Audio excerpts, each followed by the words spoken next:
In this video, we're going to talk about the comparison of the Torwel poly spreader versus our major competitor. You'll notice here that we have a dual electric drive, two separate DC motors, a 3/4 horsepower conveyor motor, and a small amperage spinner motor. We also have the controller, which gets wired from the truck battery to here.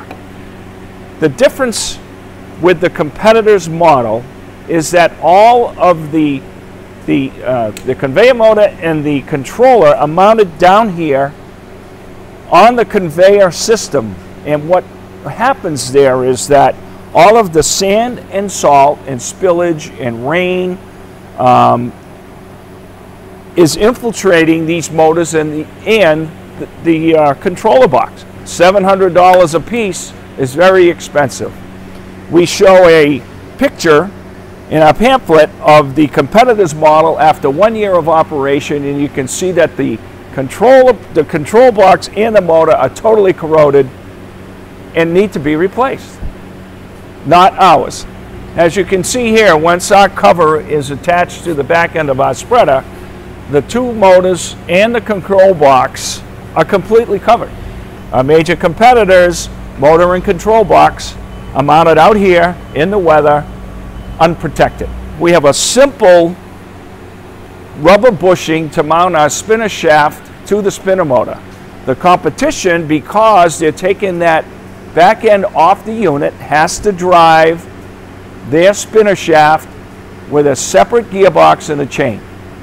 Much more maintenance, much more things to break. Simple bushing tie on for the spinner shaft.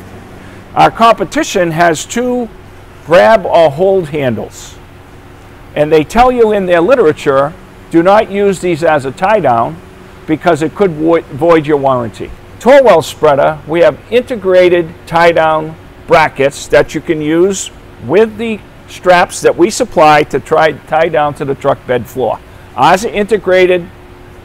Our competition wants you to drill holes through your truck bed floor and bolt it down to the chassis.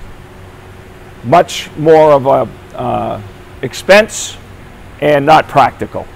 We install a body stop, and what this does is it keeps the spreader uptight against the back of the truck, but also holds it so that it can't slide forward towards the cab or the window in the back of the cab. Nobody else offers that. We do as part of our options.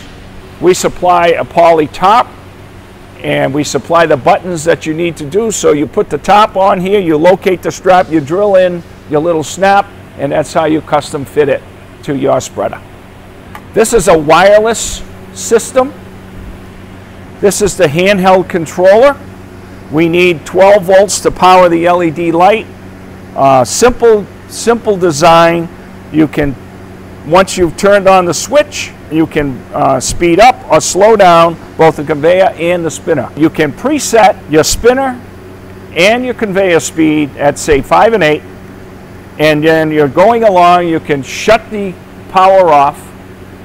The spinner and the conveyor will stop, and if you find it, you're coming to an area where you need to resand again, you come back in and you throw the switch on, and that simply brings us back to the conveyor being at 5 and the spinner being at 8. On and off, simple, pre-programmed, one station. Nice design, nice feature.